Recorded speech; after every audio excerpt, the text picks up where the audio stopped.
And then also, when I tried this, it was bouncing back. It just goes right back to the other. I mean, unless it doesn't have speakers, internal speakers. I don't know. Television has to have internal. I mean, right? You would think. But it's calling itself a monitor. Yeah. So where's the original source? Is there a laptop connected to it, or is there like is it a H? It is the. Oh, okay. I see. Yeah. It's like an internal mechanism. Yes.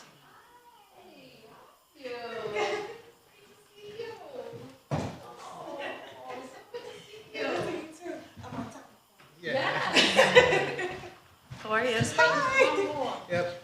So just an update because it is 5:30. We are a small team today. We are waiting on Blondine potentially. If Blondine doesn't come, we do not have a quorum, so we cannot vote. We can still discuss things, but we cannot officially vote. So we'll give Blondine maybe like 5-10 minutes. What's the technical procedure for that?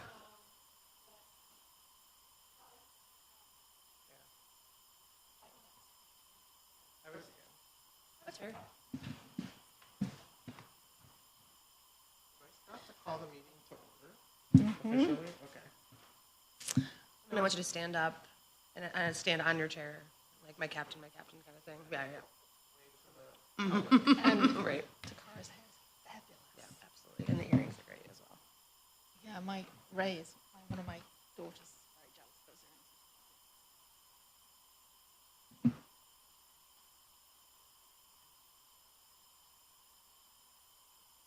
I think it was such a massive piece of technology.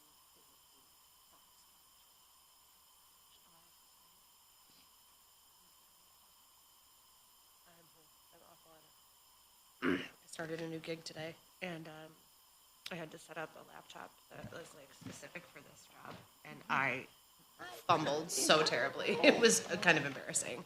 How are you?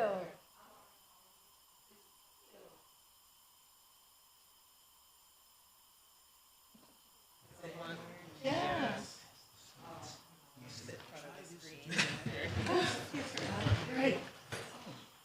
Right. It's clockwork for them, and it's like I felt like a cave. Like I was like, it's just like this thing's working. I've ruined everything. Here we are. All right. Annika, are you all set? Are you all situated? Do it. Yep. Mail them USPS. Are you situated with our the letter. sound Yes, sir. and- That's the way to do it. I Okay, completely then I'm agree gonna with go you. ahead. That was one of the issues that we ran into. All right, is that so I I'll couldn't call- give them I think the we're all laptop ready, because the folks. password expired. All right. So welcome. I am Benny Guzman. I am the Vice Chair of the Public Arts Commission, and I call the meeting to order. The first thing we'll do is just review the meeting notes, or the meeting minutes from the special meeting on July 16th and August 22nd. So if you all see, it's in a one document. It's back to back. If people just want to look over that, if there are any questions.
If I can get a motion to approve the minutes. Menu. And a second. All right. Vimendi. And then, so vote to approve the minutes. All in favor? Aye. Aye. Oh, unanimously vote? All right. Moving forward. Doing great, Benny. Doing great. First time. Long week. And I don't know if we can go around and just introduce ourselves as well, just because I know last meeting we had some new people starting. There were some people who are not present, so if we just want to go around and say who we are, yeah, we'll just go around and say. And then yes, please use the mic. This is being recorded, so yeah. Hi, I'm Kelly Sickler. And I'm Benny Guzman.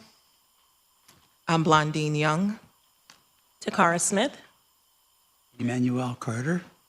Margaret Levis. And Kofa. So welcome to all new folks. Welcome back for everybody. But yeah, we'll move on to new business, and we'll start with SPAC 2410, this side of Salina, and I will turn it over to Annika whenever you're ready. Thank you very much, Benny. My name's Annika Hare. For those of you who might be new, I'm the program director for Lightworks Urban Video Project. We are an artist-run organization with a 50-year history here in Syracuse of supporting emerging and underrepresented artists working in lens-based media.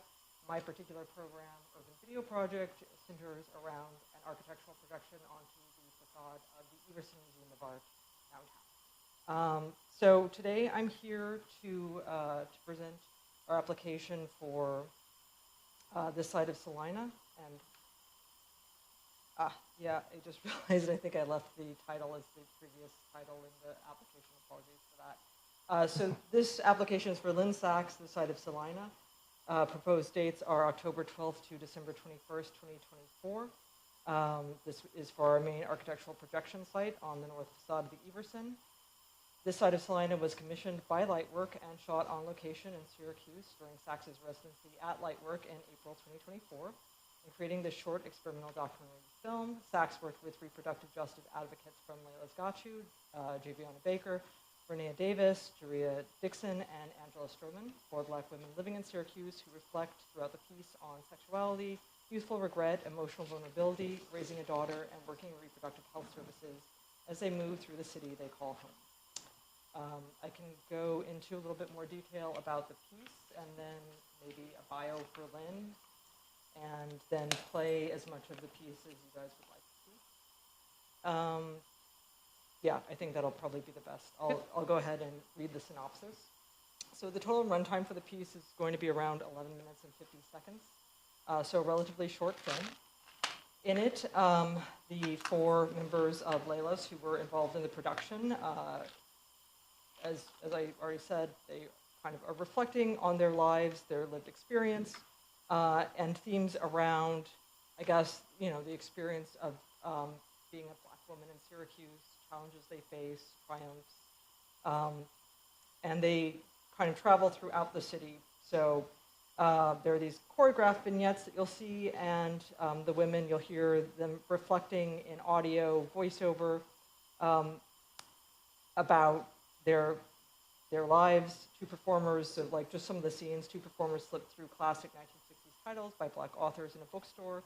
Others sit in a hat store, finding their time to pour into each other as mentors and confidants.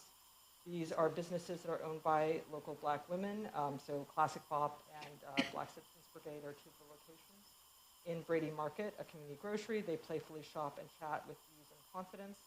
They dance to their own rhythms in the outdoor plaza of the Everson Museum of Art. Together, they look down at the city from its highest point, which is in Upper Onondaga Park, and wonder how to battle its inequities. For them, it's a place they hold dear, but always cautiously doubt.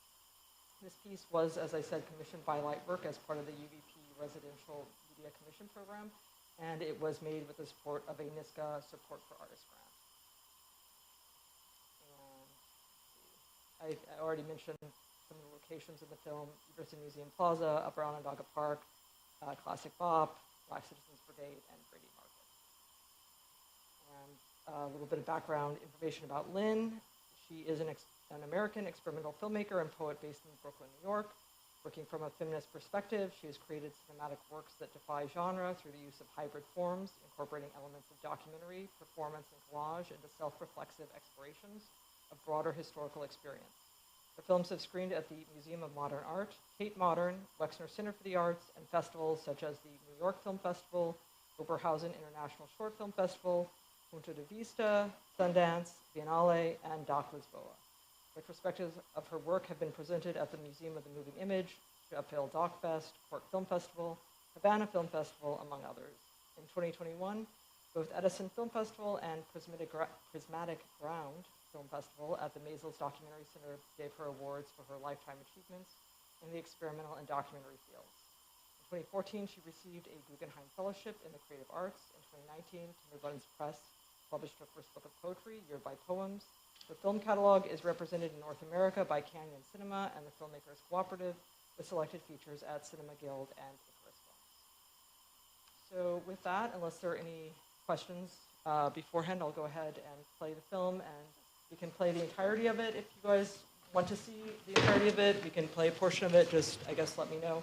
And because of the sound situation, I'm going to turn up the volume as far as I can on my laptop, which is where the sound will be coming from, and I'm going to put it over here so that hopefully it'll be audible, because it is, yeah, it's an important aspect of the piece. Though it is very quiet for the first 20 seconds or so. So I mean, Annika, if you want Yeah. to skip to like specific parts to specific that you think, parts. Sure. yeah. Okay, I'll jump a little bit further ahead in this section. My body started changing. And I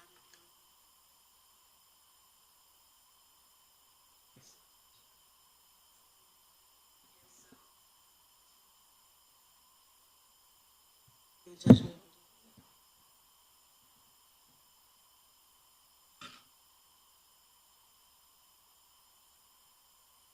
Once I start having sex, like, my moods are gonna change, and I'm gonna think differently, and I'm gonna feel differently. And how do I address that? How do I deal with those things? You understand what I'm saying?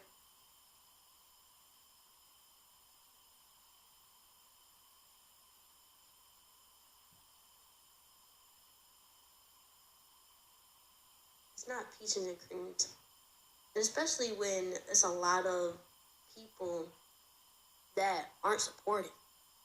So, yeah.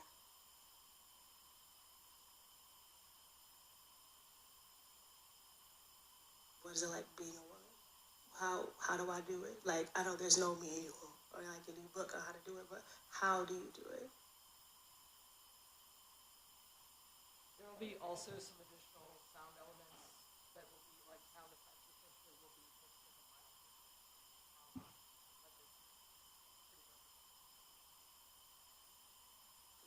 Very expensive to even get a checkup, to go to the doctor's office, and it's like $50 just for a visit or just for a checkup, but then you're getting billed something else. And what if, the young person or the adult doesn't have that available to them? So what do you do?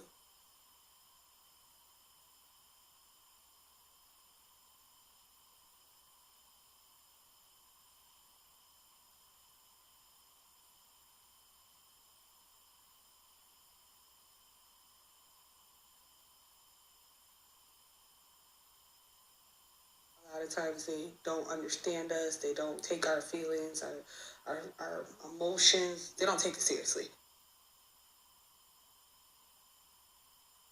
have to be intentional and specific with these gynecologists, and really speaking up and saying, okay, this is exactly what I need. This is my body. We go to the doctors and we let them talk at us instead of to us. I can try to explain it all I want, but that does not mean that you're going to understand what I'm trying to say to you.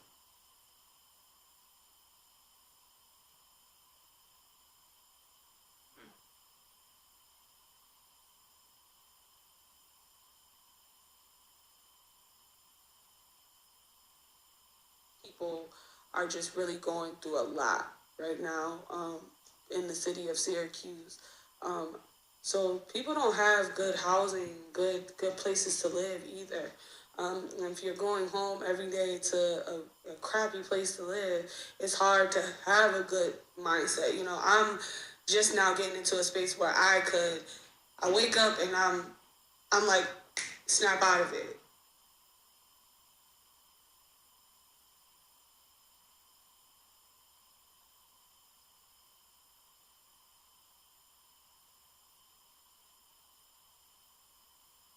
I wanted to not love my city. I wanted to move away and think that it was going to fix all of my problems. I wanted to just not love it here. And I think it's just like, I don't even think that there's no resources. I think there's a lack of information. And when there's a lack of information and people don't know how to access the resources, that makes it an issue too.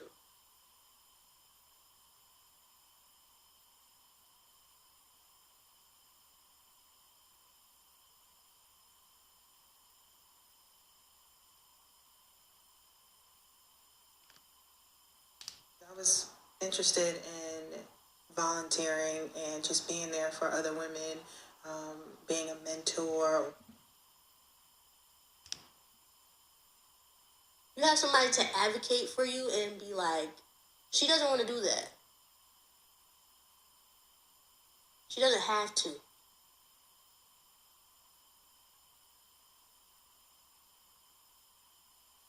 You are the bomb.com and you're not to be messed with. Like, you're not to be played with.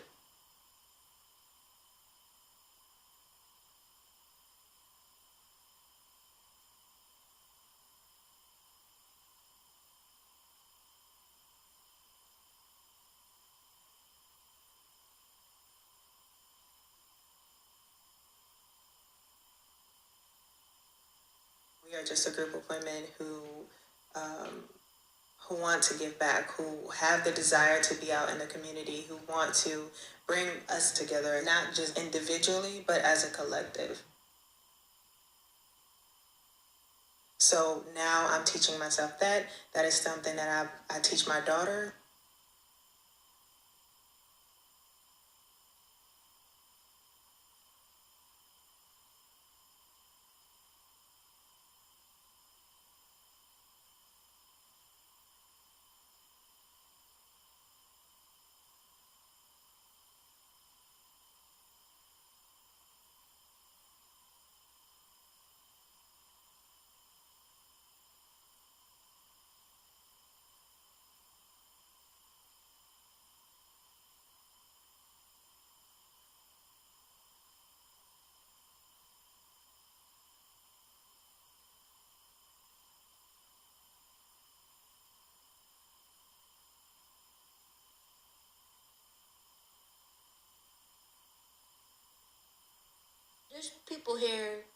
There's people here for you. And it gives me,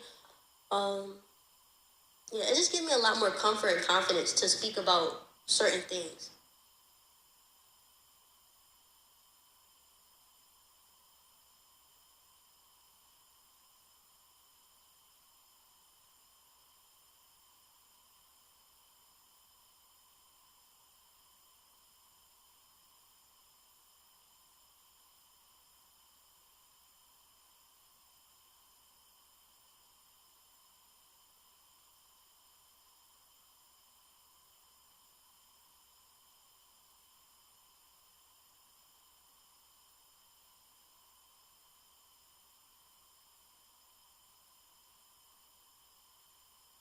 And as for my adulthood, I had to learn myself at my own pace, to give myself grace.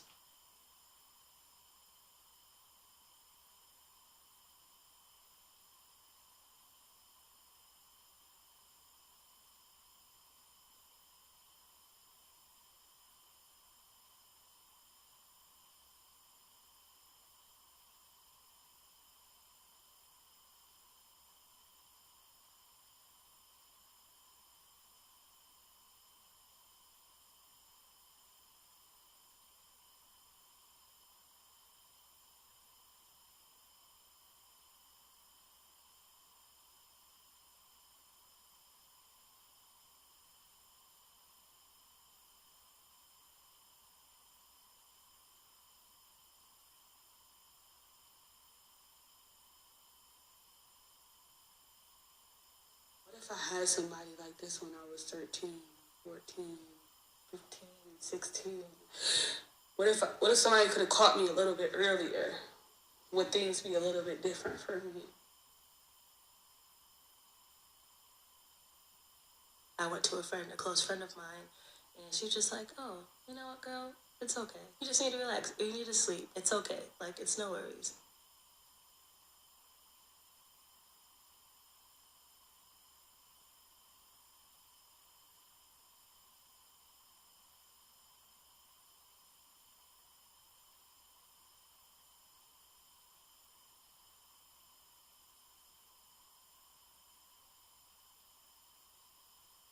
Feel good. Do we want to see a little bit more? Oh, okay.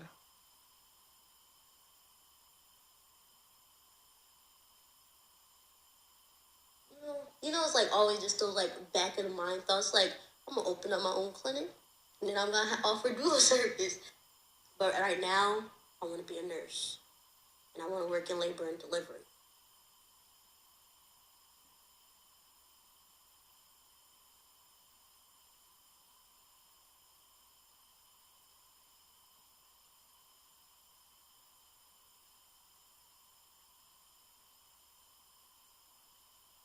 I think that Syracuse can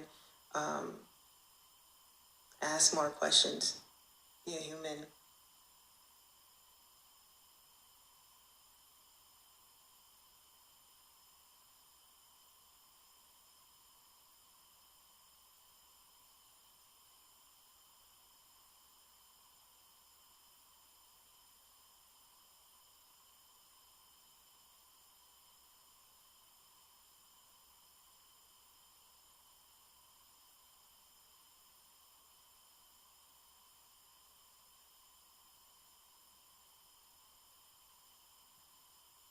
Thank you, Annika. And I'll open up to commissioners for any questions for Annika. I have a question. So you had mentioned that there was going to be some additional audio added. Do you know, could you kind of dive in a little bit more about the nature of that? The audio that will be added, there will be probably some humming. Okay. And there'll be some like still sounds. Sure. Parks, like, park sounds. Right now it's just the bare bones. Okay.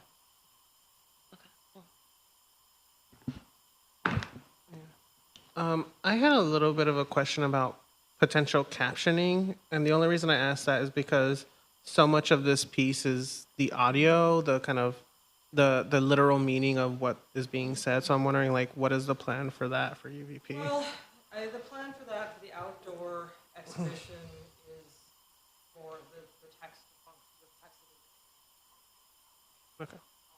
so that there is a graphical trace or presence of that content, but that it's not like standard captions, which came out really of a conversation with the artist about the Right. fact that we usually do caption, but is there, she Right. was interested in finding a way to make it more visual and dynamic, so it's not just. Okay.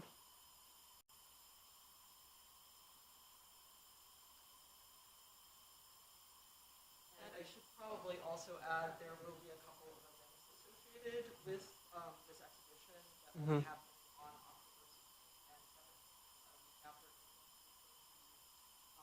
filmmaking workshop with Lynn and Renee Giuliana,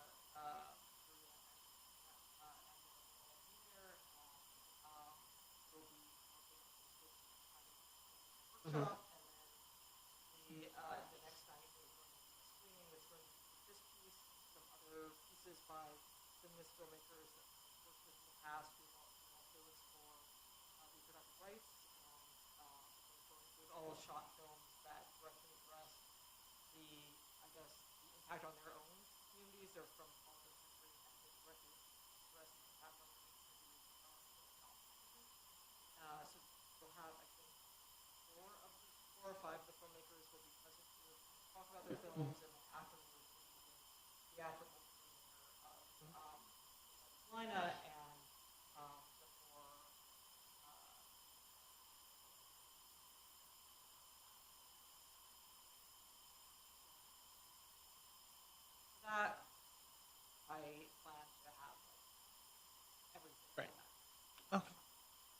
Gotcha. Where will that be held? Where will all that stuff be held?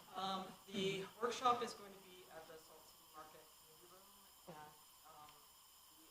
plan had been to hold the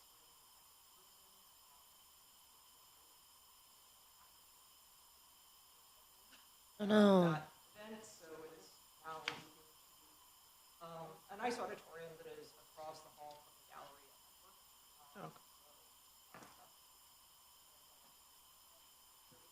It, if you just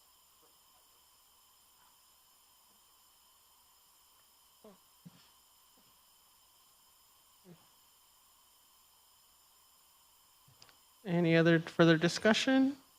I have a question, but I don't know how to ask it, and this might be a stupid question. So I'm new. You've got to Sure. you've got to forgive me. Because of the nature of a lot of the conversation being mostly about like reproductive rights, which is, you know, an issue that can be a hot button topic in some capacities for different communities and groups of people. How would we, or is there a thought about, I mean, how is something like that, like from our perspective, handled as far as like sensitive subjects or subjects that, you know, are a little bit more, I don't want to say taboo because it's not taboo, it's a real life human thing. But as far as like if this is public and there is no age requirement and anyone can see it at any time, is there any sort of idea about like, is that ever an issue? Is it something that we've had problems with before in the past, or? From my understanding, and maybe Emmanuel or Anne, if you have, that necessarily hasn't come up as an issue. Okay. And yes, I agree with you there. I mean, Annika, I think you can agree that this is kind of a sensitive topic in some ways. I do. Albeit exceptionally crucial and like Oh, well of deserving to be, course. you know, explored in every capacity, but. And I'm wondering, like, what is the Eversons and UVPs like? Not necessarily like, is anything being done, like a discretion or a conversation before the screening, post screening? within this piece or within I guess within the overall event, the because I overall of it, yeah. Well, so both the workshop, I mean, the workshop, that's really more the workshop is going to be okay. Okay. But we will address that. So the name of the group that they formed is the Collective. So it is like it's in there. Yeah. If you go to the so when we screen these, we always screen them with a QR code that will usually to the primary events, the webpage for the primary events. The primary event will address that. There are synopses of all the films. So the fact that some of the films do address Very. abortion, whereas I feel like this is very, Oh yeah. you know, this is strictly kind of broadly reproductive justice. Right. But some of the films do address questions of abortion, and that is not something we're trying to. Right. Of course. No.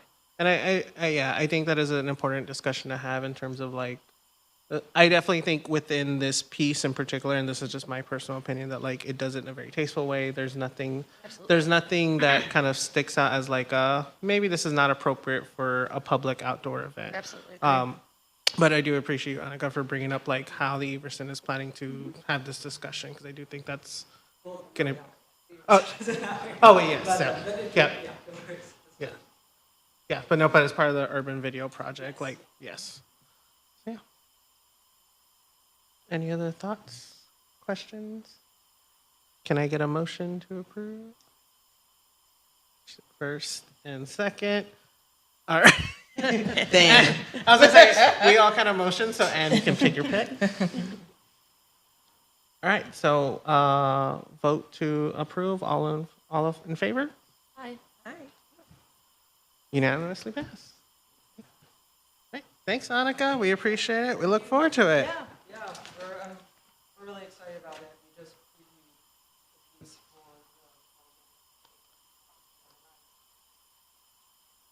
Yeah, very nice. All right. So next up, we have SPAC 2411, the Utility by Art Project. Sarah, come on up.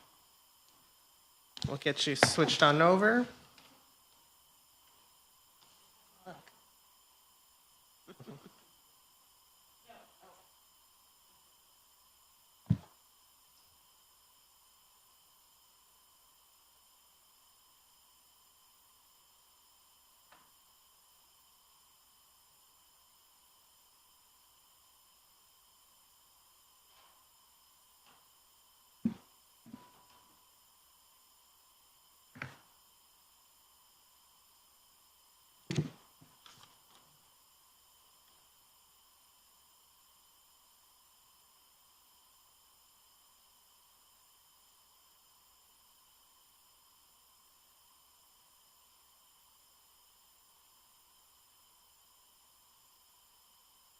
Thank you.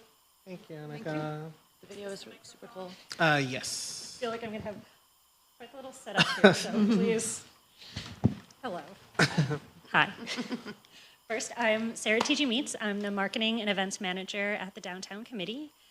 And thank you guys for coming in today to hear this, our presentation for this project.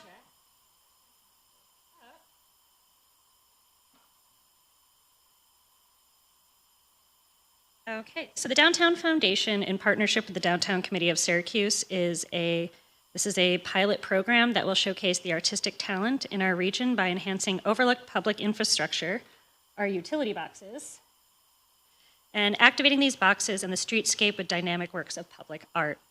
A large component of Unbox was engaging the community through their input, and parts of the program and process were developed with this in mind.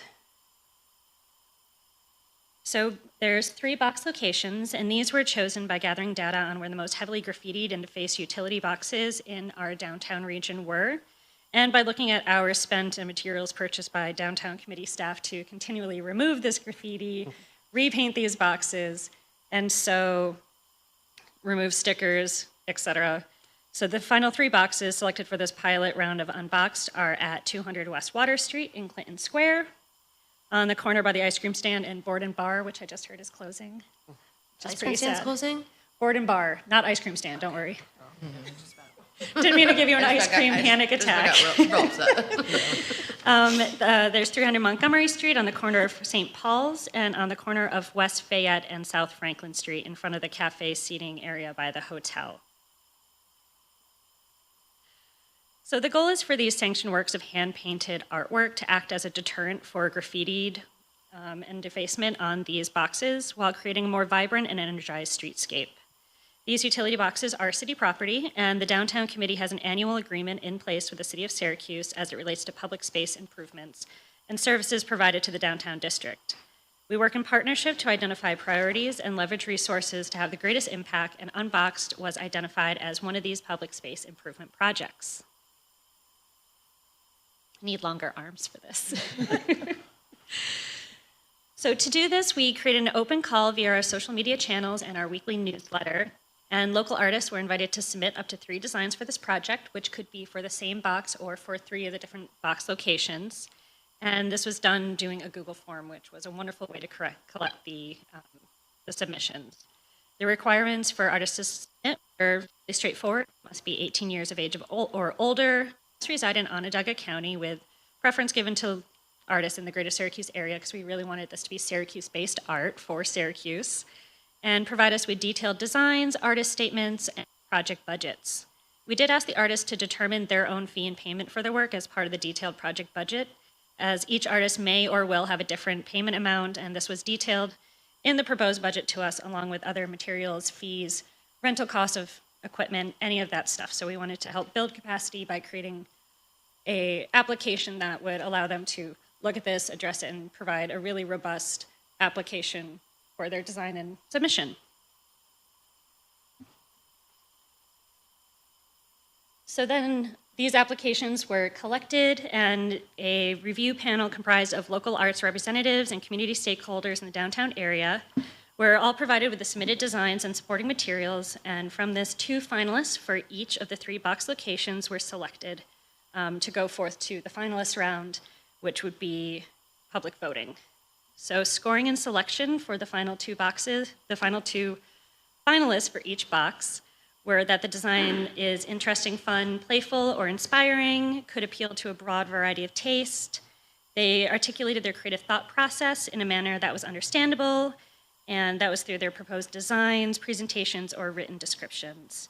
That it diversified our public art portfolio in downtown, and a variety of other factors, as well as their supporting materials, their resume, design statements, and examples of their previous work. So then the 2 finalist designs for each location were shared out to the public for voting using Qualtrics, which is an online kind of voting platform that you can adjust for a variety of uses. We use it for like our downtown surveys and resident surveys, but we could also make a really nice, basically there were 3 boxes to vote on, 2 choices, so very easy. We received over 200 individual votes for each box location from the public. That's great. And from this, the public chose the winning designs for each location. What's the name of the, sorry, what was the name of that again? The software that you use for the voting? Qualtrics. Okay. Qualtrics, yeah. Cool. So we use it for like very large surveys to collect yeah. a ton of data, and then something very simple like 3 box locations and Right. 2 items, and it works great because you can go through and see the individual votes in case anybody is trying to stuff the ballot box. Right. You can make sure that it's a unique vote versus. Someone's mom trying to load it in or something. Yeah, heard, okay. So worked really well for this. And so then these are the 3 winning designs chosen by the public. The first 2 designs are both by local artist Allie Walker, who does have other designs throughout downtown and through Syracuse. This is Starry Night, which will be painted on the utility box at 200 West Water Street. Then the Library Come to Life, which will be painted at 300 Montgomery Street. The third is Lydia Nichols, whose design Keep Syracuse Salty will be painted on the box on the corner of West Fayette Street and South Franklin Street. Of her design, Starry Night Sky, Allie wrote, "It's a large, starry-lit sky with planets, shooting stars, comets, small spaceships, and it's the backdrop for a large golden telescope inviting the viewer to look beyond the stars and interact with the art to create their own fun space theme." If you're familiar with some of her other pieces, it really does engage the viewer to go up and create selfies or to engage with it. This one would be so they can look into the telescope and pretend to look up at the stars. And then the Library Come to Life, the one in front of St. Paul's, is kind of a nod to the little free libraries that are found throughout the city and some in downtown. And this one she wrote, "It's the little library come to life. Shared community libraries are a common sight, and this box is transformed into a library with characters coming to life. With references to popular stories like Beauty and the Beast, The Cat in the Hat, Moby Dick, Alice in Wonderland, The Woman Who Lived in the Shoe, and with a small beanstalk growing from the top right, these story characters give a whimsical take on that community library." And for the third design, Lydia wrote that all her concepts of her submission, she submitted 3 for this box location, centered on flora and fauna, celebrating the biodiversity that exists around and throughout the city of Syracuse. Please note that these are early sketches, and all typography will be refined in the later stages. Again, these are all the design submissions. Everything will be refined in the final stages.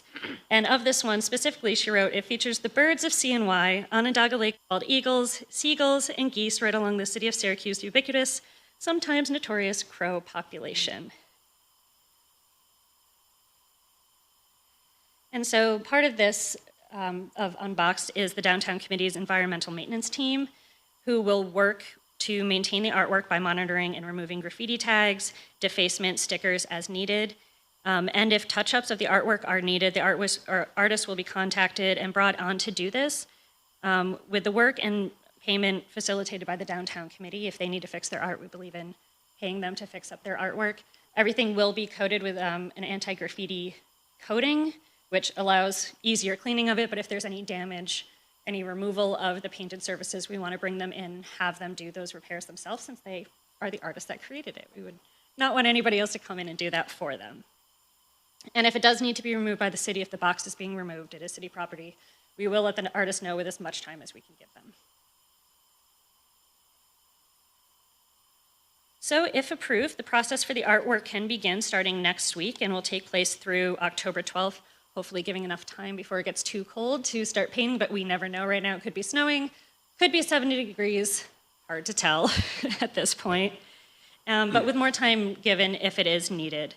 To start, the Downtown Committee will have an orientation with each artist to assess the location and the boxes, arrange a meeting with a representative from the art store for an overview of materials, and secure the site for the artwork to be installed. Artists will be responsible for preparing utility boxes for the install and painting of their artwork onto it, but will help secure the site, make sure that it's safe and that they are comfortable working in it, because it is near the streetscape and we want them to be safe. The whole process will be documented by Downtown Committee staff, and completed artwork will be shared via our social media channels, our newsletter, and on our website. There will also be a virtual unveiling, because this is kind of like a non-contiguous gallery. It'd be a little bit tough to do a couple of those live, but we'll do a virtual unveiling, which will be shared through these same methods with the addition of a press release to local news outlets.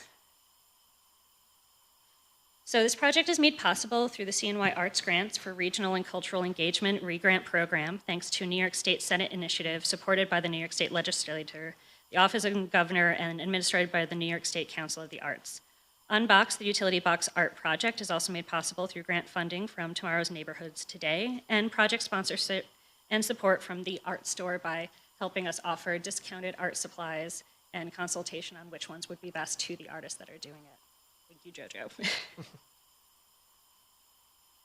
And that's it. That's the overview of the project and the selected ones for this round. This is a pilot project, and there is going to be a second round for this to be able to bring more artists and more artwork to the streets of Syracuse. So thank you, and I'd love to, if there's any questions that I can answer, please let me know.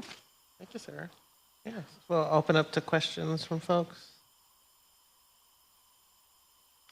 You were really thorough. I don't know. Tragedy. I was like, what do they want to know? Let me give them everything. I don't have a question, Yeah. but I love the library one because that's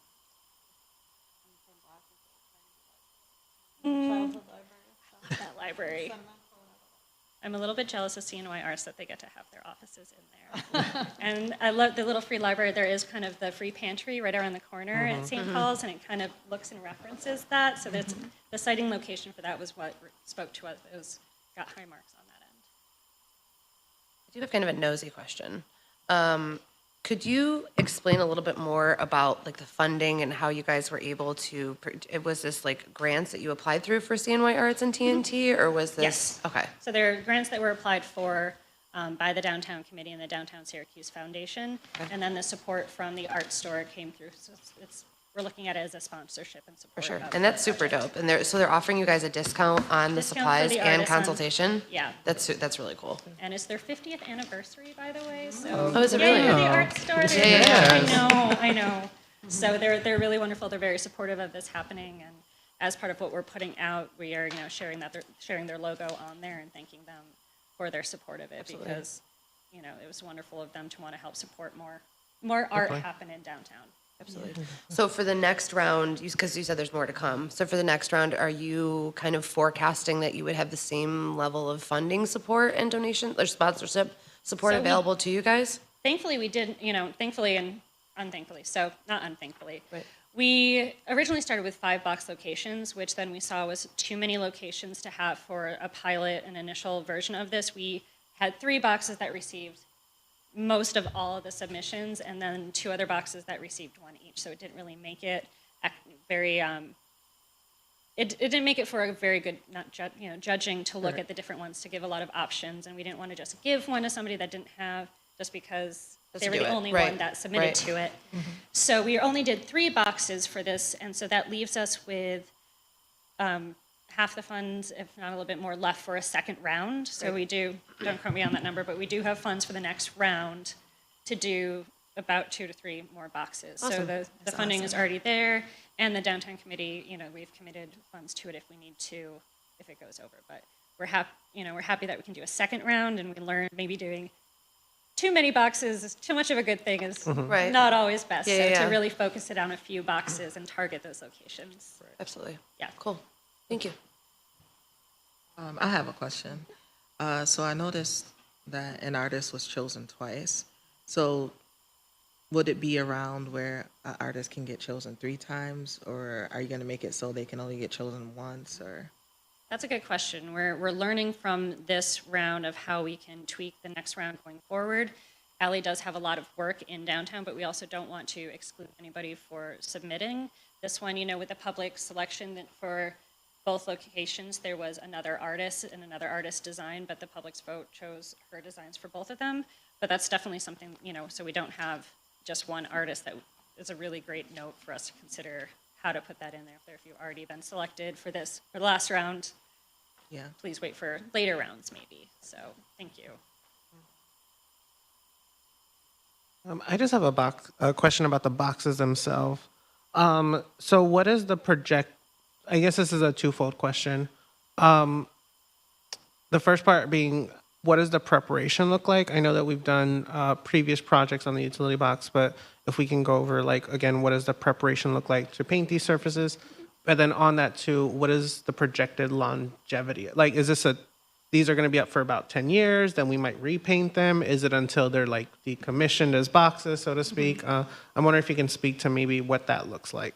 Sure. So the process for preparing the boxes, the information that we found, it includes sanding down any of the surface coating that it has on there, fully cleaning it and degreasing it, and then applying a primer, then the paint, and then sealing it with like an anti-graffiti, kind of like a varnish that can also help, with mitigating the UV effects. Right. And so we're hoping that it will be 5 years, but since this is a pilot project, we're not exactly sure how long that will shake out. We don't want them to start looking shabby, but also, so we have, this gives us the opportunity to decide that when they start kind of, I guess, decomposing with age or falling apart with age, do we then make those clean palettes for then another artist to come in if it's successful? Okay. What we're happy about is having it be a pilot project. Right. We get to learn from each iteration of what's working and where we can tweak it and make it more focused. So we're hoping for longevity, but we'll see with our weather patterns changing. Right. Just Who a knew it was natural, going to yeah. be so wet this year? Right.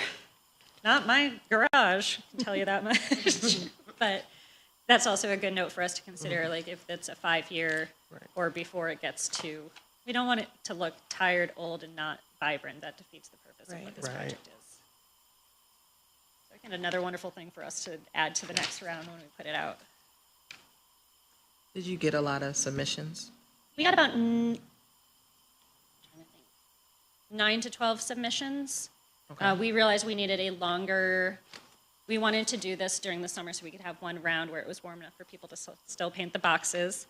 And so we got about 9 to 12, and we did extend the application time frame and only got one in after that. But I think if we start off with a longer submission window, that we can then have more opportunity to put up more information to the media via our social media channels, contact organizations and ask them to share it with their network, so it gives us a little bit longer time. So we're hoping that, and then seeing the completed ones on the streetscape and the information we'll share about the completed ones and the projects will garner enough excitement to hopefully give us a bit more boost for next round. But we're happy with the amount of submissions we got for this initial round of it. Hoping for more next time. So if you know anybody when we put it out, send it along. Yeah, I think that's my so. question Yeah, is- because I think we talked last time about the social media stuff, and I'm wondering if sharing that on some of our platforms would help, amazing. spread the word a little bit more.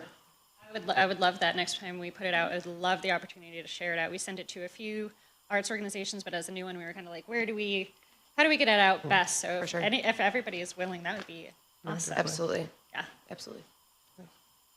We'll make a graphic. We'll give all the info. I did also have one more question about Lydia's piece. You said that there was going to be some like tweaking to the design. Was that just more with the lettering or That what? was more, she, in her statement, said that she wanted to refine some of the lettering. I think it was more, she has a very illustrative design style. I think she just didn't want it to come across that it was not thoughtful, that it was... Right. That was that- a little more structured. Okay. Right. And none of them are, we're not doing wraps. We wanted to move against doing like a plastic wrap around these with the design printed around that to have an actual painted one to hopefully, again, act as a deterrent for graffiti because they'll see another artwork that's actually hand painted on there. So all of these were the design submissions. So there will be refinement, I'm guessing, in all of them as they're being finished on the... But like no changing of details, concepts. No. it just- I think okay. it was mainly because I love the birds are really wonderful. No, I think it was more just refining some of the text elements on there.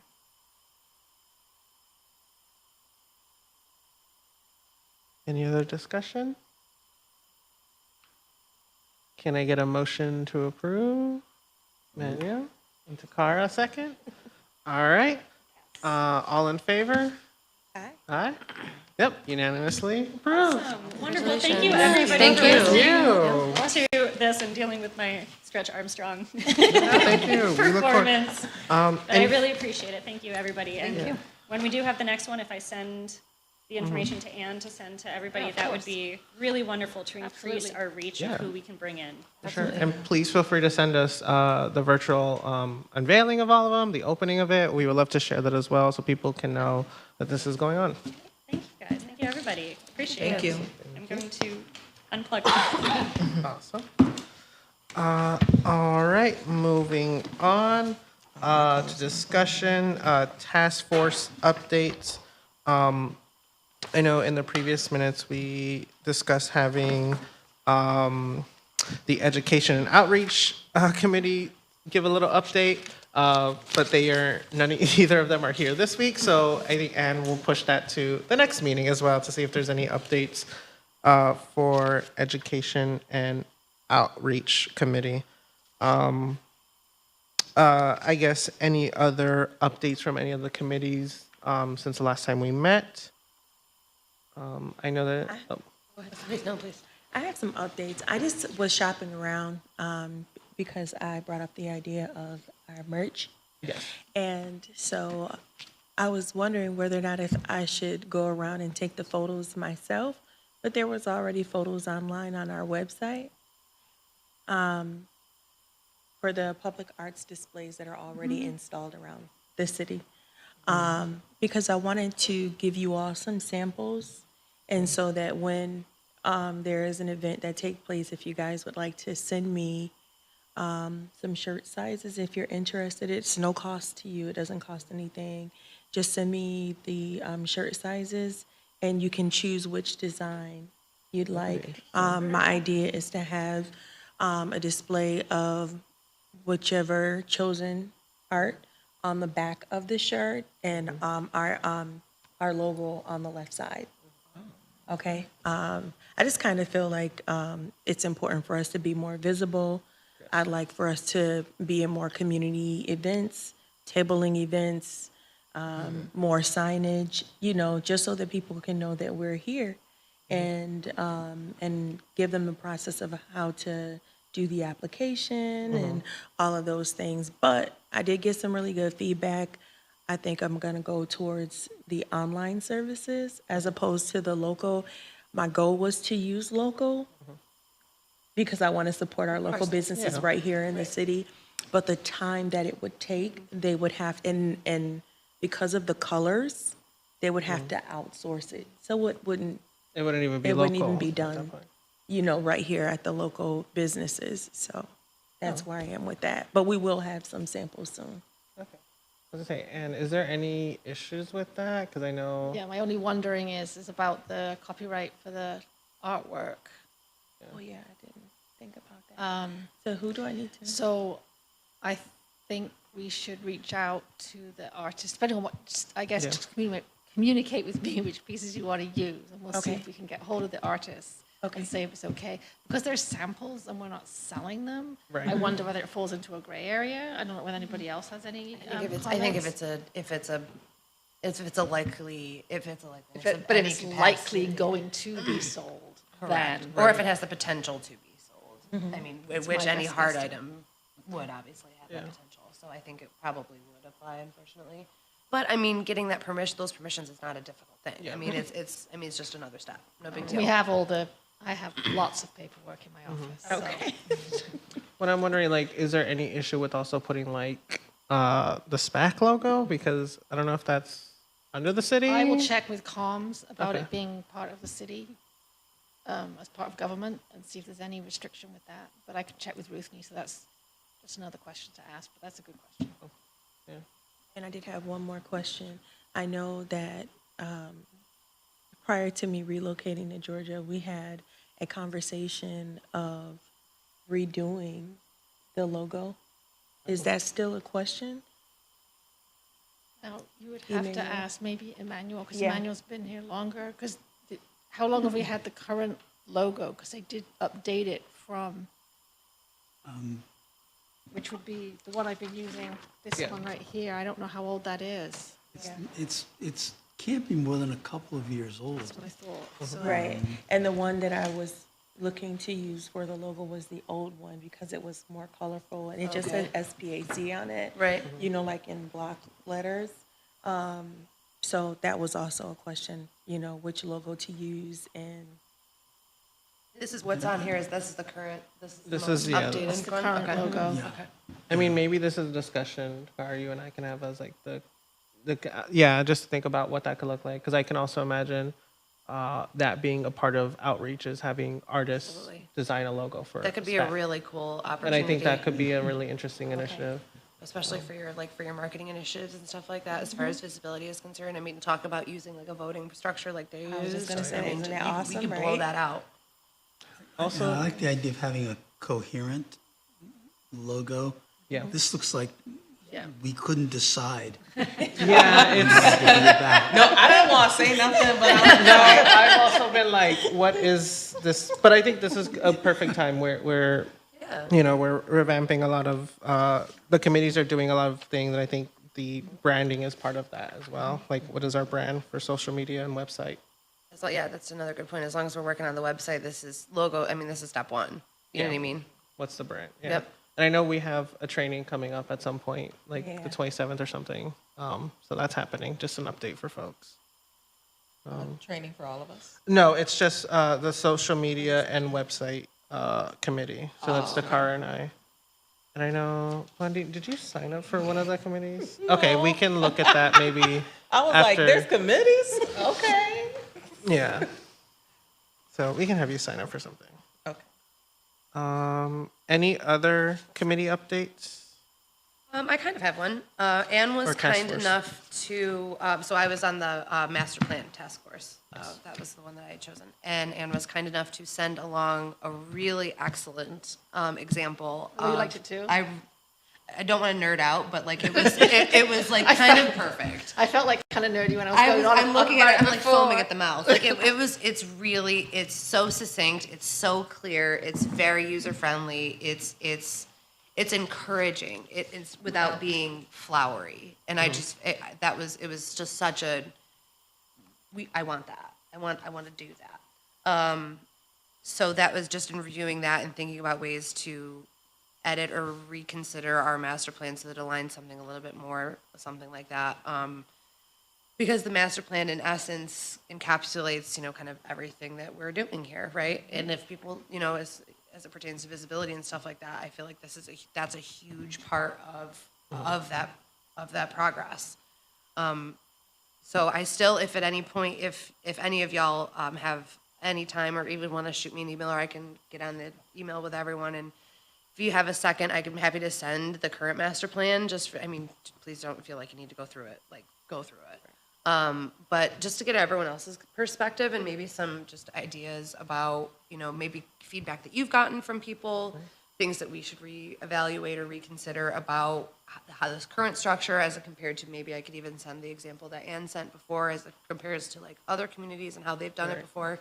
I would really love that feedback, as I do feel like this is a really integral part of what we're doing, and I'm still pretty new, so I would love to hear everyone's thoughts and feelings about it. Yeah. What I think too, so we do have to be a little careful on that because, and remember, this is where it gets the legal weird stuff, where it's like if there's more than 3 of us having a conversation about the task force, or like. Can I email though, or no? That's a great area too. Okay. I think we can send it, from my understanding, we could probably send the email, but then we would have to discuss it like at a meeting. And we would just have to, like, we can create another special meeting, like to have, again, where we would be like, hey, we're going to talk Sure. about. Or you can meet I'm sorry. Yeah, no, go ahead.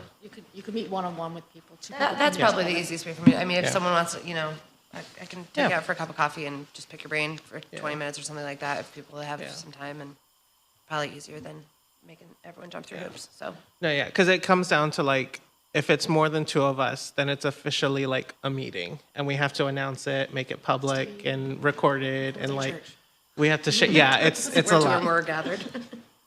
But I think that's a great idea of like the one-on-one, because that's why like the task force are like just 2 people, just to Okay. keep it at like, it's technically not a meeting, it's just I us. see. Okay. Also, I will just kind of remind people that you can have board members on your task force. So you can, like, if we had another person working on social media that's not Takar and I, that's not anybody on the board, that would be okay. And it could be a party. Yeah, or the commission. Yeah. So yeah. So it's like I think that's a great idea though, to start planning that out. That was it. And any updates? Updates from me. I tried to keep it as short as I could. Mm-hmm. So it's 2 pages, and I'm very disappointed with the way that picture came out. So I don't know whether anybody here has ever been involved in the art float. They do a creek float for years they did it. Yeah. You remember it? Yep. See, maybe I'm the only person in Syracuse that shamefully doesn't remember the creek float. So it's, because I've been based in Parks and Rec, so I'm working closely with Parks and Rec staff. And Stephanie, who's the trails manager, forgive me, Stephanie, if I've got that name wrong, she says it's 25 years now since the Creek Rats started taking care of the creek walk. And to celebrate their work and all they've done in all these years, they want to have a big year of celebrations. And one of the things that she thought would be a great idea to have again is the art float or the creek float. So we've had a couple of provisional meetings just to get the ball rolling, and they're picking a place to start. And the big news is that we're going to use donations to support public artwork along the creek walk. So we are looking for, we're going to start looking for groups that want to participate. But really, that's it. I'm just introducing the idea. Yeah. The little bit of text is right there if you have any more questions. I will send this via email to you guys just so you have the links, so you don't have to punch any of the links in. Right. There's some old footage from Syracuse.com and local TV from previous years. So they want to have it next June. Okay. We're thinking of involving hopefully the West Side, the Gear Factory, really anybody, organizations that you can think of. Yeah. Would I there was going to be- say the Parks and Rec, so have the kids involved. We're thinking of getting them involved in making some of the floats. So would it be like organization? It wouldn't. Could it be individual artists I'm as well? sorry, yes, Oh, yeah. individuals and or community, cool. different aspects of the community organizations that can participate too. I've been speaking with Marilyn Mann, who's the art coach for the city school district, and we are going to put up student artwork when I take this, the On Your Own Time down.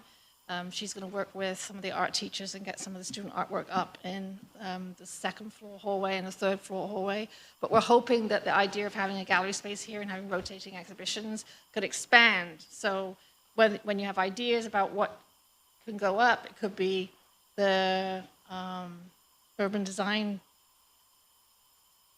project. You know, the accumulation of that could It go has up. been up and in it the has- past. So we can Yeah. do that again, or it could be an individual artist, or it could be somebody from La Casita who you think would, you know, because there's a lot of blank walls in this building. Yeah. So, so I've been speaking with her. I have been working with an artist called Laura Reeder, and that's where the copy gets really bad, who does kind of these, she calls them cultivator, but she makes trails with the different seasons. And this is actually, these two are much better copies, so I can pass this around for you to look at. So she wants to actually do, this is pretty exciting, a year-long residency with Parks and Rec.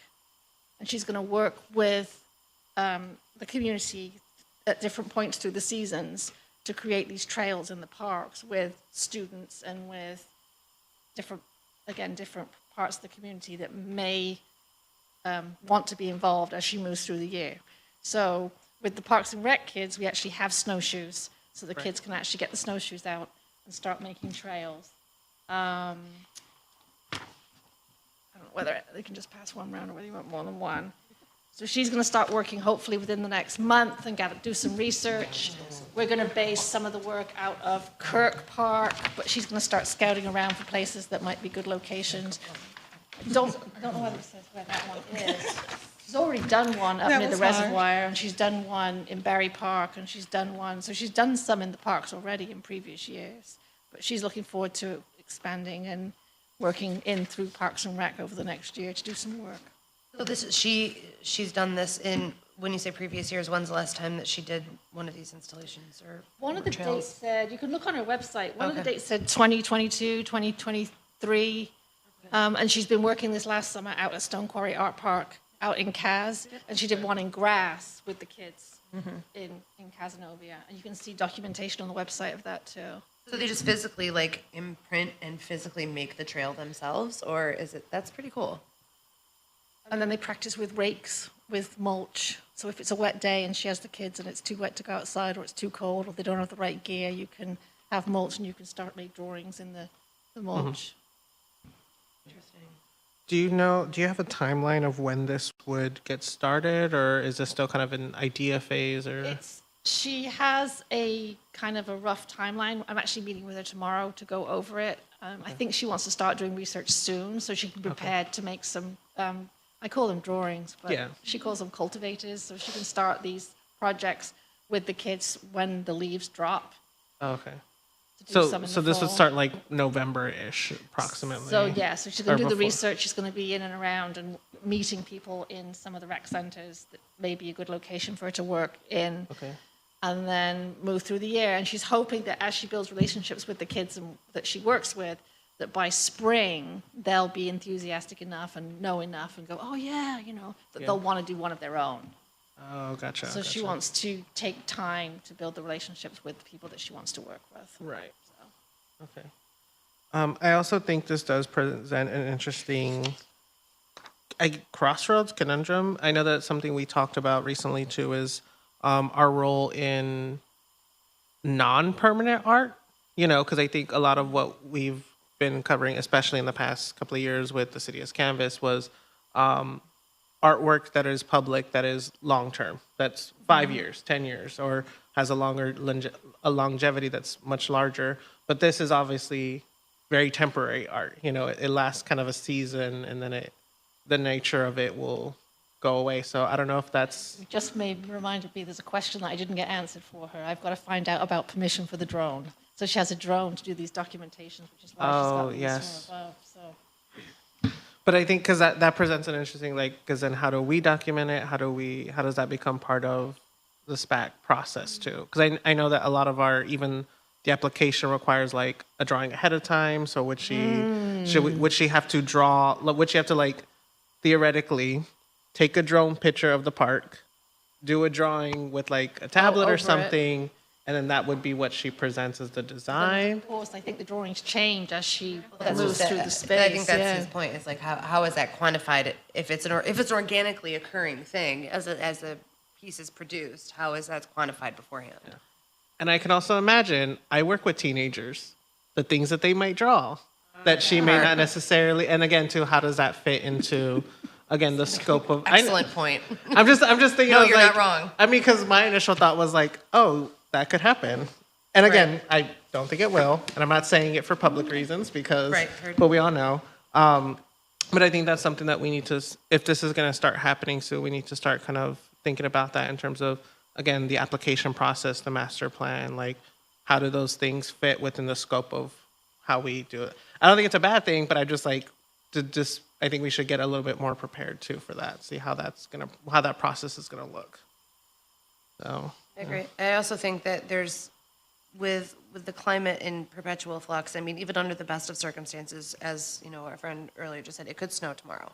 So it's like, if we're talking about shelf life or longevity, even under the best of circumstances, like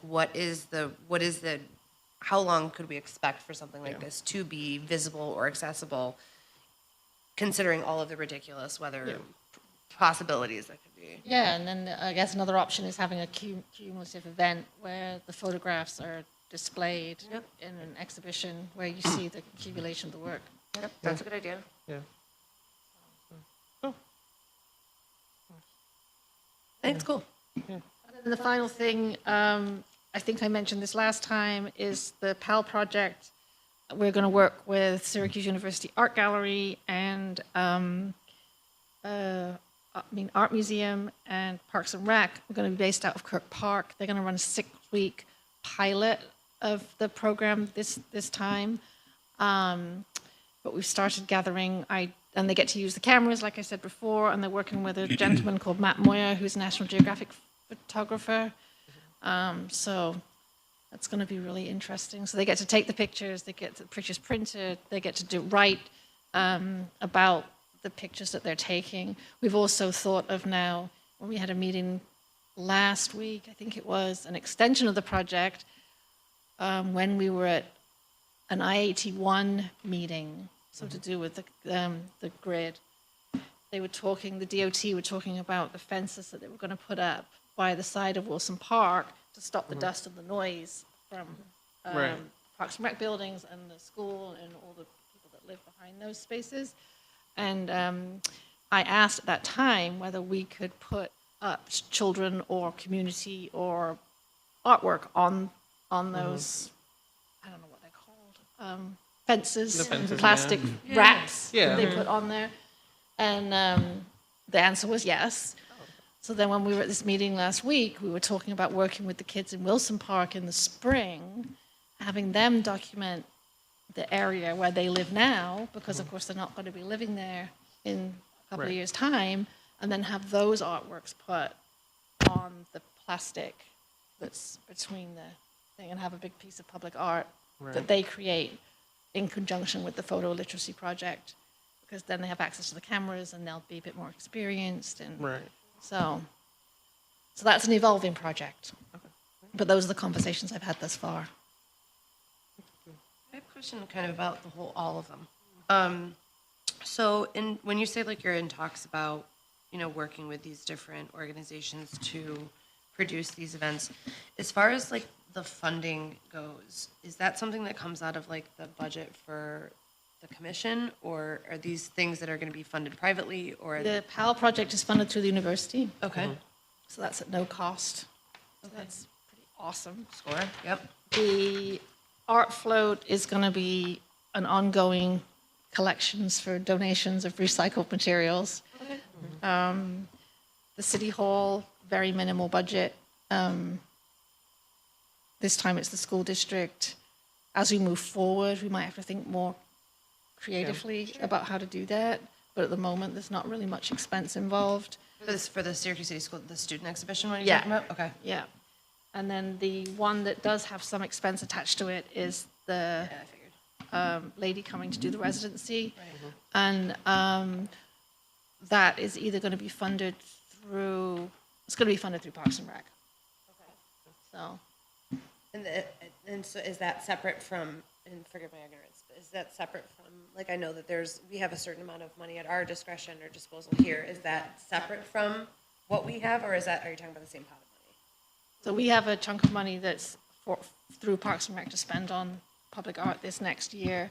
And then this will either come out of an instructor budget, or it will come out of that, but that's still yet to be determined. Heard. So I will update you next month when I've had more talks with the artist. I'm meeting her tomorrow. And I will let you know next steps with that when I have them. Sweet, thanks. And in referring to it as a residency, is Parks and Rec providing also studio space? Or? No. Well, the Okay. studio space is the Park. park. She wants to work outdoors, so technically, I guess you're right. It maybe couldn't be called a residency because she's not resident. She's going to be working month to month in the parks and in the rec center. She's not going to be at one fixed location. So I don't know. What would you call that? Well, I don't know. I mean, I think there's A mobile residency. Well, and I think too, you could argue that it is a residency because she's working specifically at these sites, so in residence in these sites. But I do think if this is a project that is going to start this year, thinking about again, what does that look like next year? How do we kind of discuss that in terms of, again, including also more local artists? How do we support local artists to do these kind of residential art projects in parks? Because I think that this is a great idea. I love this idea. I think this particular project could generate a lot of excitement. It can generate a lot of buzz. It can generate a lot of community participation. But I think in terms of long term, like how does that then look? Like if this is a one-off project, then like okay. But I think we're all kind of, and maybe I'm speaking for myself, but like I think right now is a good time to think like the longevity. Like again, we're new in Parks and Rec, so like that's something like how do we kind of make these systems kind of grow in the way that we want them to grow. We have an opportunity to shape this into something really special, and I think now's the time to start thinking about what do those things look like then. So. That's a really good point. And I raised the question also because, you know, when my colleagues talk about a residency, the implication is, well, residential space and a studio space. Okay, There's more to it. I'm not suggesting that we need to do that. I was just asking the question. Maybe